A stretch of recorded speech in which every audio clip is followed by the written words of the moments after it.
Baby पास आइए ना, थोड़ा करीब आओ, मेरा सारा पानी निकालना। कहानी सुनो करने से पहले लाइक एंड सब्सक्राइब ज़रूर कर देना। अर्जुन अपना हाथ थोड़ा और नीचे लाओ, मुझे बहुत मज़ा आ रहा है। मैडम क्या मैं आपकी कमर के और नीचे ले जाऊं? हम ज़रूर। उस दिन मुझे मसाज लेते वक्त काफ़ी सुकून मिल रहा था, लेकिन फिर कुछ ऐसा हुआ। रात का समय था, हवेली के चारों ओर सन्नाटा पसरा हुआ था। खिड़की से हल्की हल्की बारिश की बूंदें कांच पर टकरा रही थी। दोस्तों बहुत ही रोमांचक कहानी है, पूरा सुनिएगा ज़रूर। दोस्तों वीडियो में आगे बढ़ने से पहले एक छोटा सा रिक्वेस्ट है कि वीडियो को लाइक और हमारे चैनल को सब्सक्राइब कीजिएगा और प्यारा सा कमेंट भी ज़रूर कर दीजिएगा। दोस्तों चलते हैं आज की कहानी की तरफ।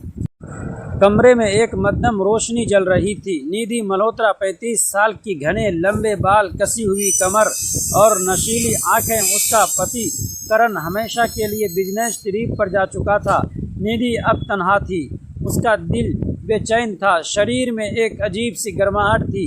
उसने बेड पर लेटे अपना गाउन और ढीला कर लिया, आंखें बंद कर ली। तभी अचानक दरवाजे पर दस्तक हुई। आओ, उसने धीमी आवाज़ में कहा। दरवाज़ा खुला, अंदर दाखिल हुआ अर्जुन शर्मा, 28 साल का, कसी हुई बॉडी, चौड़ी छाती, बड़ी आंखें और गहरी आवाज़। वो निधि का मसाज थेरेपिस्ट था। मैडम आज आपका मसाज सेशन शुरू करें? अर्जुन ने धीमे स्वर में पूछा। हाँ अर्जुन, आज मुझे बहुत थकान है। निधि ने अपनी गर्दन घुमाई। अर्जुन ने कमरे की लाइट हल्की कर दी। उसने अपने हाथों में तेल लिया, उसकी उंगलियां गर्म और मजबूत थी। मैडम आप लेट जाइए, अर्जुन ने कहा। निधि ने अपने रेशमी गाउन को कंधों से नीचे खिसका दिया। उसकी पीठ अर्जुन के सामने थी। अर्जुन की नज़रें उसकी नंगी पीठ पर अटक गई। उसने गहरी सांस ली और अपने हाथों को उसके कंधों पर रखा। अर्जुन ने धीरे धीरे तेल को निधि की गर्दन पर मलना शुरू किया। उसकी उंगलियां निधि की कोमल त्वचा पर घूमने लगी। आराम से, निधि ने आंखें बंद करते हुए कहा। अर्जुन के हाथ अब उसकी गर्दन से नीचे उसकी पीठ पर उतरने लगे। उसकी उंगलियां हर नस पर नाच रही थी। निधि के होठों से हल्की सिसकी निकली। आपकी त्वचा बहुत मुलायम है मैडम, अर्जुन ने धीमे स्वर में कहा, और तुम्हारे हाथ बहुत गर्म है, निधि ने हौले से कहा। अर्जुन के हाथ अब उसकी कमर के पास पहुंच गए। उसने निधि की कमर को कसकर पकड़ लिया। निधि की सांसें तेज होने लगी। अर्जुन और नीचे। अर्जुन के हाथ अब निधि के नितंबों पर थे। उसने उन्हें धीरे धीरे सहलाना शुरू किया। उसकी उंगलियां हर नस को जगाने लगी। निधि की आंखें अब भी बंद थी। उसकी उंगलियां बेडशीट को कसकर थामे हुए थी। अर्जुन ने निधि को अपनी ओर खींचा। निधि ने आंखें खोली।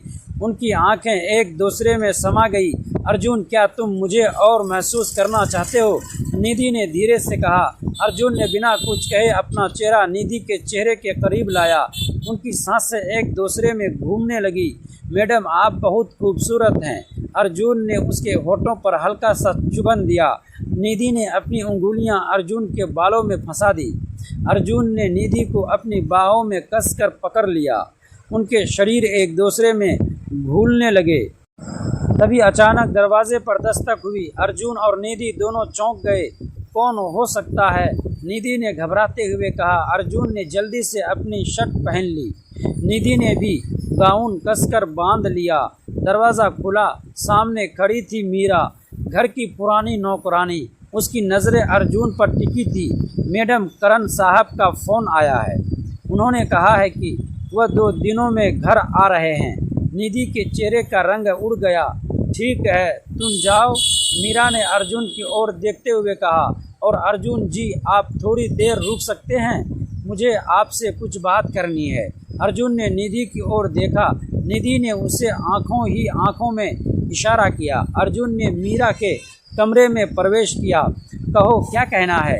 अर्जुन ने तीखे स्वर में पूछा। मीरा ने अर्जुन के चेहरे की ओर देखा। उसकी आंखों में गहरी शरारत थी। अर्जुन बाबू आपने जो किया है वह करण साहब को पता चल गया तो क्या होगा? अर्जुन ने उसका हाथ पकड़ लिया। क्या चाहिए तुम्हें? मीरा ने अपनी उंगलियां अर्जुन की छाती पर फिराते हुए कहा। मैं तुम्हारे राज को दबा सकती हूँ, लेकिन उसके लिए तुम्हें मुझे भी वो देना होगा जो तुम निधि मैडम को दे रहे हो। अर्जुन का चेहरा सख्त हो गया। मीरा उसके और करीब आ गई। अर्जुन ने मीरा को धक्का देकर दूर किया। मैं तुम्हारे साथ कुछ नहीं करूँगा, मीरा ने हंसते हुए कहा। अच्छा तो देख लेना, कल सुबह तक करण साहब को सब कुछ पता चल जाएगा। अर्जुन ने घबराते हुए निधि के कमरे की ओर देखा। निधि बिस्तर पर बैठी थी, उसकी आंखों में आंसू थे। अर्जुन अब क्या करेंगे? अर्जुन ने उसे कसकर पकड़ते हुए कहा, तुम फिक्र मत करो, मैं सब संभाल लूँगा। कैसे? मीरा को रोकने के लिए मुझे उसे वह सब देना होगा जो वह चाहती है। अर्जुन ने मीरा के कमरे में कदम रखा। मीरा बिस्तर पर बैठी थी। उसने अपनी साड़ी के पल्लू को गिरा दिया तो आ ही गए अर्जुन बाबू। अर्जुन ने अपने कपड़े उतारने शुरू कर दिए। मीरा ने उसे अपनी ओर खींचा। उनके शरीर एक दूसरे में समा गए। अर्जुन के होठ मीरा के हर हिस्से को चूम रहे थे, लेकिन उसकी आंखों में सिर्फ एक ही चेहरा था, निधि। रात का समय करण अचानक घर आ जाता है। मीरा करण के पास जाती हैं। करण साहब, मुझे आपसे कुछ कहना है। करण की आंखों में गुस्सा था। क्या बात है? आपके घर में कोई आपका विश्वास तोड़ रहा है। करण के चेहरे पर शिकन आ गई। क्या मतलब? मीरा ने धीरे से कहा। आपकी पत्नी और अर्जुन दोनों के बीच कुछ चल रहा है। करण का चेहरा थमथमा गया। उसने अर्जुन को आवाज़ लगाई। अर्जुन कमरे में दाखिल हुआ। तो यह सब सच है? करण ने चीखते हुए कहा। करण की आंखें गुस्से से लाल हो रही थी। उसने अर्जुन के कॉलर को कसकर पकड़ लिया। तूने मेरी गैर मौजूदगी में मेरी बीवी को छुआ? अर्जुन ने खुद को छुड़ाते हुए कहा। करण साहब, आप गलत समझ रहे हैं, ऐसा कुछ नहीं हुआ। मीरा ने करण के कंधे पर हाथ रखते हुए कहा। मैंने अपनी आंखों से देखा है, ये दोनों बेडरूम में साथ थे। निधि के चेहरे का रंग उड़ गया। उसने अर्जुन की ओर देखा। अर्जुन की आंखें झुकी हुई थी। करण, ये झूठ है, मीरा झूठ बोल रही है। अर्जुन ने मेरे साथ कुछ नहीं किया। निधि ने अपनी आवाज़ को मजबूत बनाते हुए कहा। बस मुझे और कुछ नहीं सुनना। अर्जुन, तुम अभी के अभी इस घर से बाहर निकल जाओ। करण ने अर्जुन को धक्का देते हुए कहा। अर्जुन ने निधि की ओर देखा। उसकी आंखों में बेबसी और गुस्सा दोनों थे, लेकिन वह चुपचाप अपना सामान समेटने लगा। अर्जुन के जाने के बाद करण अपने कमरे में चला गया। मीरा ने धीरे से निधि के पास जाकर कहा, मैडम, अब आपकी रातें और भी तन्हा होगी। निधि ने गुस्से से और देखा। तूने यह सब क्यों किया? अर्जुन ने तुझे क्या बिगाड़ा था? मीरा हंसते हुए बोली, बिगाड़ा कुछ नहीं, लेकिन जो मैं चाहती थी वो उसने मुझे दिया नहीं, और जब मुझे नहीं मिला तो तुम्हें भी नहीं मिलेगा। निधि के होठ कांपने लगे। उसकी आंखों में आंसू भर आए। 2 दिन बाद अर्जुन ने निधि को कॉल किया। मैडम, मैं आपको देखना चाहता हूँ, आपसे बात करनी है। नहीं अर्जुन, अब करण घर पर है, अगर उसने देख लिया तो सब कुछ खत्म हो जाएगा। निधि, तुम मुझसे प्यार करती हो? अर्जुन ने सीधी बात पूछी। निधि की सांसें थम गई। उसकी उंगलियां कांपने लगी। हाँ करती हूँ, लेकिन अब कुछ नहीं हो सकता। करण को सब कुछ पता चल चुका है, लेकिन तुम्हें मीरा का सच भी जानना होगा। वो सिर्फ तुम्हें बर्बाद करना चाहती है, और करण के साथ भी उसका कोई गहरा रिश्ता है। क्या मतलब? निधि ने चौंकते हुए पूछा। मैंने दोनों को कई बार फ़ोन पर बात करते हुए सुना है।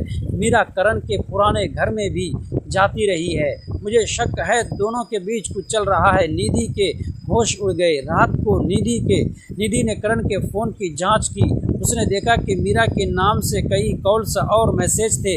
मुझे तुमसे मिलना है। कल रात तुम्हारे पुराने घर में मीरा निधि का खून खोल उठा। उसने अर्जुन को तुरंत कॉल किया। अर्जुन, मुझे तुम्हारी बात पर यकीन हो गया। करण और मीरा के बीच कुछ ना कुछ ज़रूर है, तो फिर तुम मेरे पास आ जाओ। उस दिन अर्जुन शहर के सबसे आलीशान होटल में बने सेंटर में काम कर रहा था। बाहर तेज़ बारिश हो रही थी और होटल की खिड़कियों पर पानी की बूंदें लगातार दस्तक दे रही थी। शाम का समय था और ज़्यादातर ग्राहक जा चुके थे।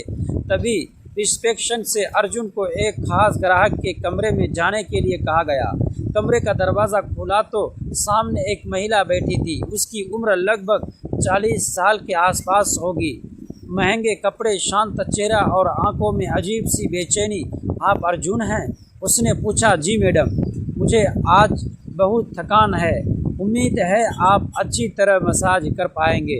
अर्जुन ने सिर हिलाया और अपना काम शुरू कर दिया। कमरे में हल्का संगीत बज रहा था, बाहर बारिश की आवाज़ थी और अंदर एक अजीब सी खामोशी। कुछ देर बाद महिला ने कहा, अर्जुन थोड़ा और पास आकर काम करो, आज शरीर में बहुत दर्द है। अर्जुन ने सावधानी से अपना काम जारी रखा। अचानक महिला ने धीमी आवाज़ में कहा, थोड़ा नीचे। हाँ वहीं। अर्जुन ने अपना ध्यान सिर्फ काम पर रखा। उसे महसूस हो रहा था कि महिला बार बार किसी गहरी चिंता में डूब जाती है। कुछ मिनटों तक सब कुछ सामान्य रहा, लेकिन तभी महिला का फ़ोन बज उठा। फ़ोन की स्क्रीन पर नाम देखकर उसके चेहरे का रंग बदल गया। अर्जुन ने अनजाने में उसकी तरफ देखा। महिला ने तुरंत फ़ोन बंद कर दिया। क्या हुआ मैडम? अर्जुन के मुंह से निकल गया। कुछ नहीं, तुम अपना काम करो। लेकिन उसकी आवाज़ में घबराहट साफ सुनाई दे रही थी। कुछ देर बाद फिर वही नंबर आया। दोस्तों, अगली पार्ट सुनने के लिए प्लीज़ हमारे चैनल को सब्सक्राइब ज़रूर कीजिएगा। वीडियो को लाइक और प्यारा सा कमेंट भी कर दीजिएगा।